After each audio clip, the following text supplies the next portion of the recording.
Mic check 1 2 1 2. It's the Y2K collector, and there were only 9 games that I added to my Switch collection in 2024. Now, about 4 or 5 of them were kind of like trades or games that were just straight up given to me. And then the other 5 or so were games that I actually bought. I didn't really think there were many games worth buying, not because they're like these, not to say that these 5 games that I'm about to show you that I picked up were the only good games that came out for the Switch, but they were the only games that I felt like were worth me purchasing, um, primarily because I'm not collecting for the Switch at the moment. And I feel like I have a lot of time on a lot of these Switch games that are being released. I know that, limited run and strictly limited and super rare, I know that they're all still creating these limited edition games that you kind of want to jump on before they get really expensive. And I'm sure in the future I'll be mad that, sorry, that I didn't take advantage. Some of the games like Iron Meat, I've heard that that's a really good game. A lot of these, other like modern retro style games that they've been releasing that are just kind of going up in price. But again, I feel a couple ways about those modern games, those modern retro games. A lot of them are kind of they're really just remakes of things that we've seen before, right? So like if you didn't grow up in the 80s or 90s and you're playing a game like The Messenger, that game is going to seem like wow, it's a great 8-bit style game. But if you grew up in the era of Ninja Gaiden, in the era of Shinobi, games like The Messenger are really just love letters to a genre that kids from the 90s have seen before. So games like Iron Meat just remind me of like Contra Hard Corps, or pretty much any 90s run and gun shooter. And there are modern classics or modern retro games, or modern retro styled games that I think do a really good job of that. And because a lot of times like the run and gun genre, the beat 'em up genre, and the shoot 'em up genre, a lot of times I feel like those genres can be flooded with, games that kind of follow the same formula. And there's very few titles that stand out. When it comes to the run and gun games on the Switch, one really big standout game for me is Hunt Down. I haven't really seen a modern, retro style game execute the run and gun format as well as Hunt Down. Not to say that there aren't other great games like that on the Switch, and maybe I'll do a review of my Switch collection before the year is up.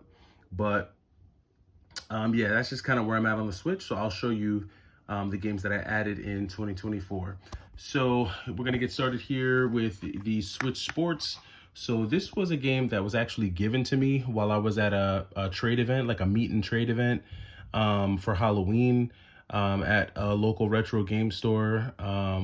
Someone just kind of gave this to me because they wanted an old like 90s style DVD that I had.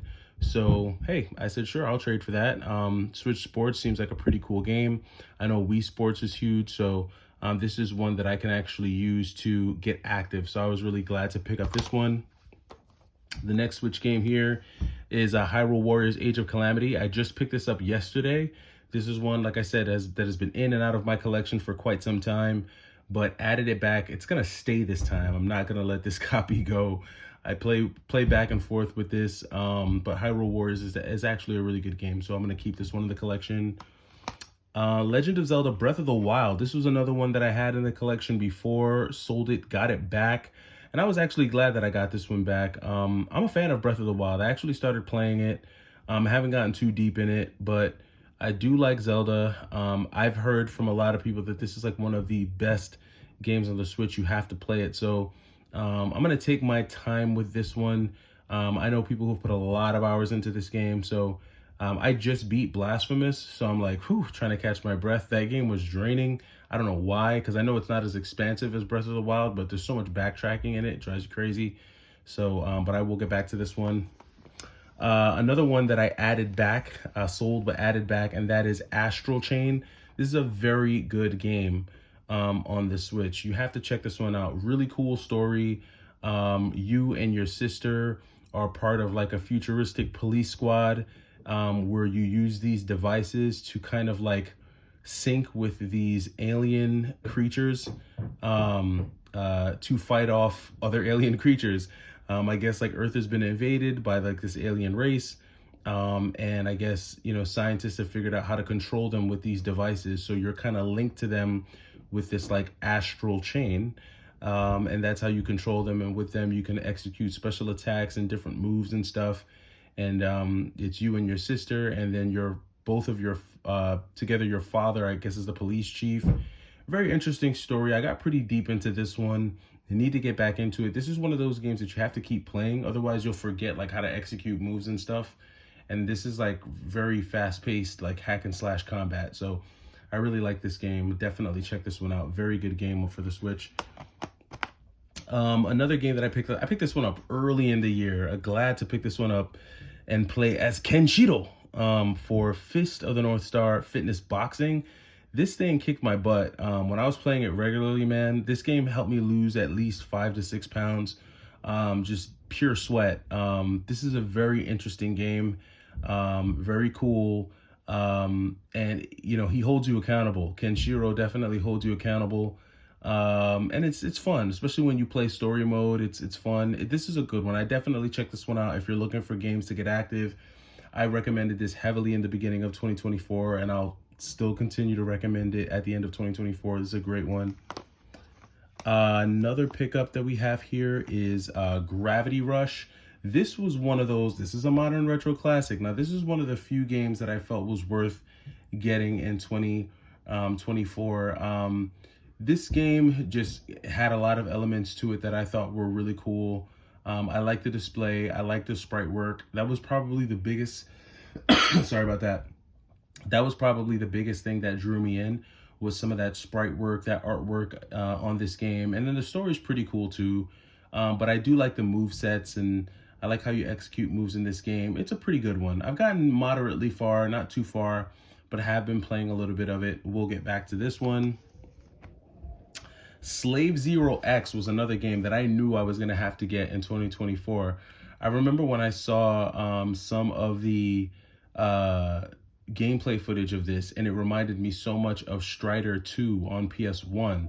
It felt so much like that. Like from a graphics standpoint, it looked and played, and the feel of it was very much like Strider. And when you play it, it does actually play like Strider as well. But this is kind of like a hack and slash side-scrolling 2.5D beat 'em up game. Very interesting.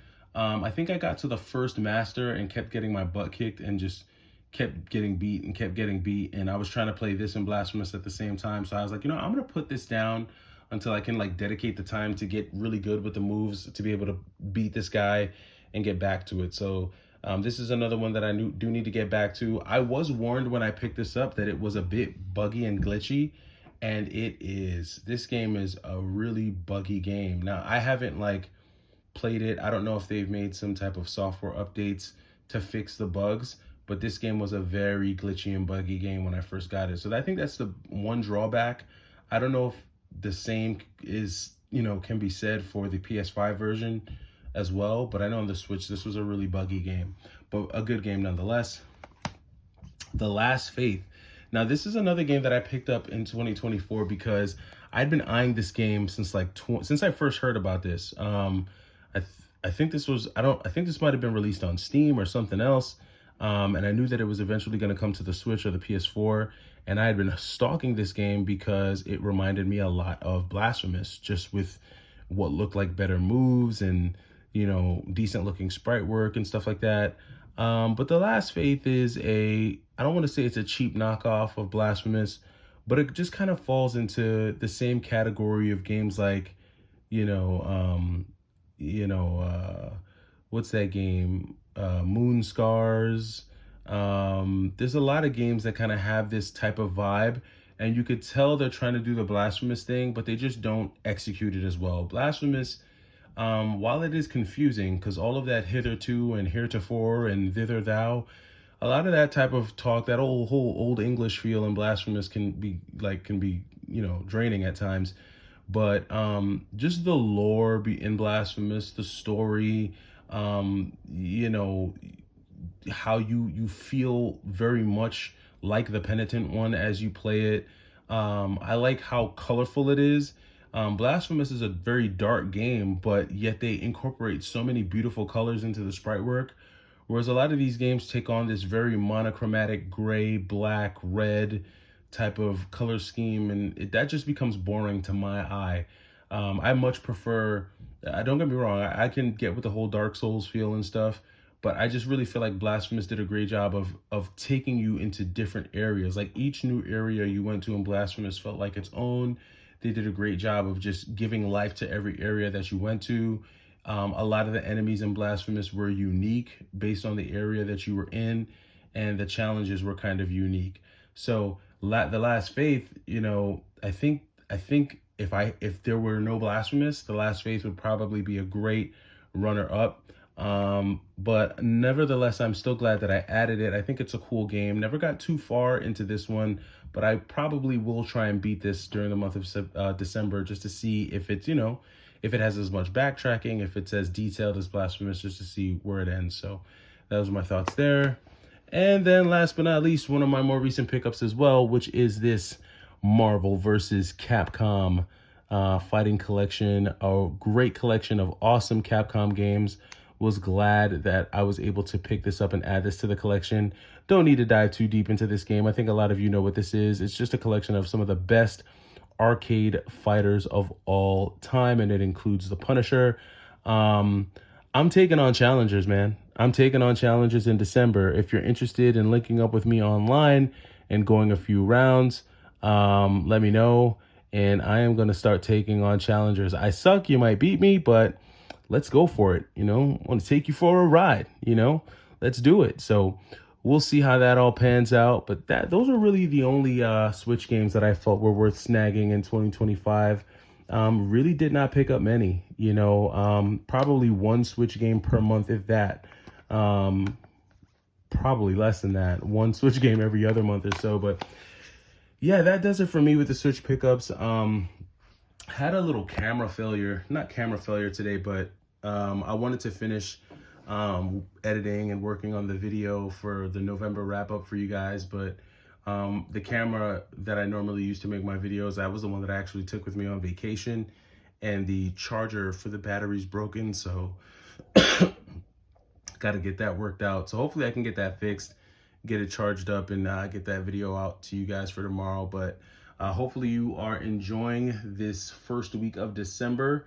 We got a cold front coming, so if you didn't have a chance to play your games, you're gonna get one soon, because pretty soon we're all either gonna be snowed or iced in, and I think that stretches all along the East Coast, going all the way down to Florida. So wherever you're at, get ready for the blistering cold, because it's coming. But that does it for me. It's the Y2K Collector. Take it easy.